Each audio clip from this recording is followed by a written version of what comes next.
You're saying Eritrea is going to wait 3 or 4 decades before it holds elections? Maybe more, who knows? For some, Eritrea is called the North Korea of Africa. For others, it is a symbol of resilience, sovereignty, and hard-won independence. But behind these competing narratives stands one man who has ruled the country for more than 3 decades without elections, without an implemented constitution, and without political opposition: Isaias Afwerki. Eritrea has been ruled by Isaias Afwerki since independence in 1993.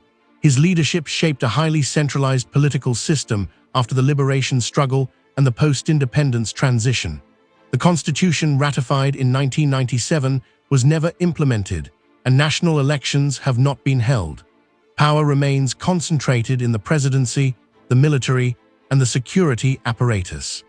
When are elections going to be held in Eritrea? Then we will wait for about 3-4 decades until we see genuine natural situations emerge in Eritrea.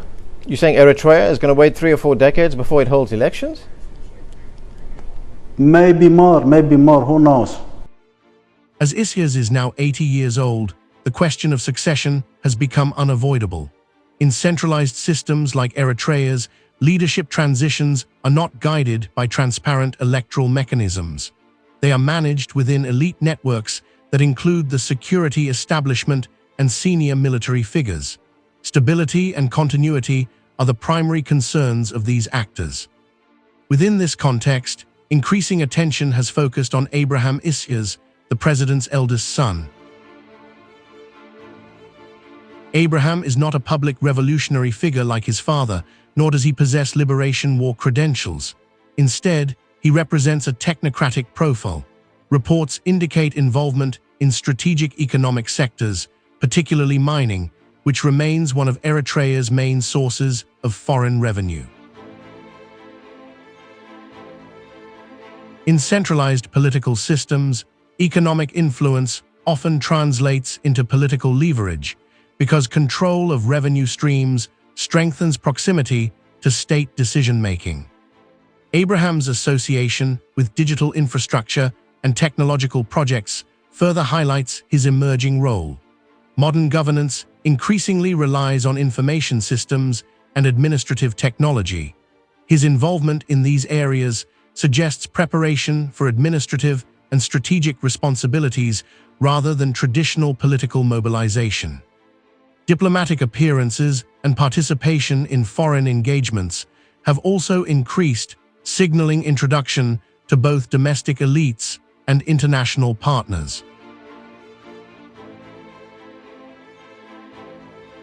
This does not mean succession has been formally declared. Eritrea has no official vice presidency or public succession roadmap. However, political transitions in centralized systems typically begin with gradual empowerment and visibility rather than immediate announcements. The pattern of Abraham's engagement in economic and diplomatic domains is therefore politically significant.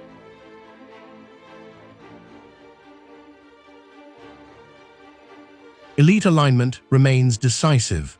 Among the most influential security figures is Abraha Kassa, a senior official within the intelligence and internal security structure. In systems where political authority depends on security institutions, the position of such actors is critical. Their support or neutrality would be required for any controlled transition.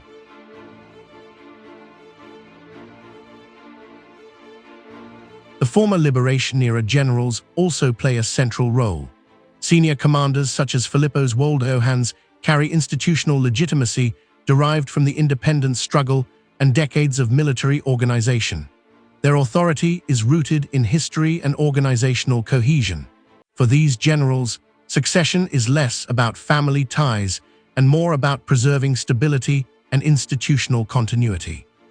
If they view a transition as compatible with their interests, support becomes possible. If not, internal tensions could emerge.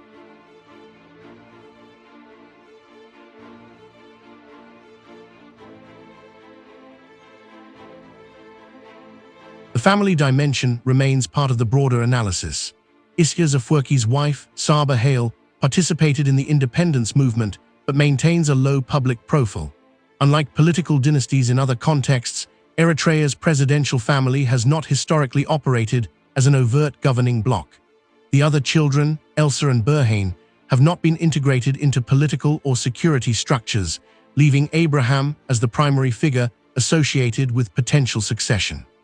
You promised Eritreans political reform. There are no political parties other than your own. I do not promise. There I is do no not promise anyone. I do not promise anyone. We never do promises. The people here don't. You promised democracy. No one here promises anybody anything. This positioning reflects the logic of the system created after independence. By centralizing authority and limiting institutional competition, the leadership model prioritizes elite management over electoral politics. Succession, therefore, becomes a matter of internal negotiation rather than public contestation.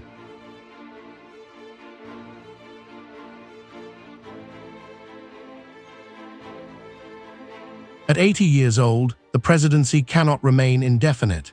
Even in highly centralized states, continuity planning is necessary to avoid instability. Security officials and military leaders understand that uncertainty in leadership can weaken governance. Predictable transition, if achieved, reduces risk and preserves institutional interests.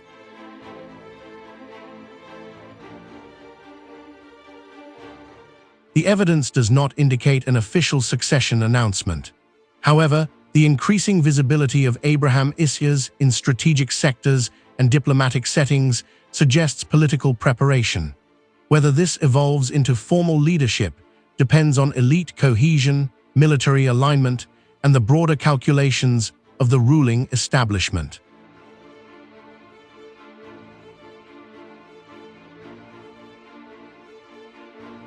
Eritrea's political future will be shaped by these internal dynamics rather than external speculation. Succession in centralized systems is a strategic process. It unfolds gradually and is managed within existing power structures. The preparation of potential heirs, the stance of security officials, and the unity of the military establishment will determine the outcome.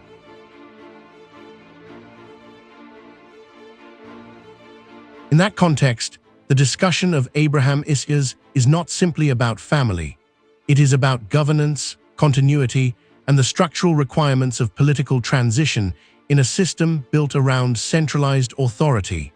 The coming years will reveal whether Eritrea navigates this transition smoothly or faces new political challenges. There is no commodity called democracy. There is no commodity that is promised by any one person to the people of one country.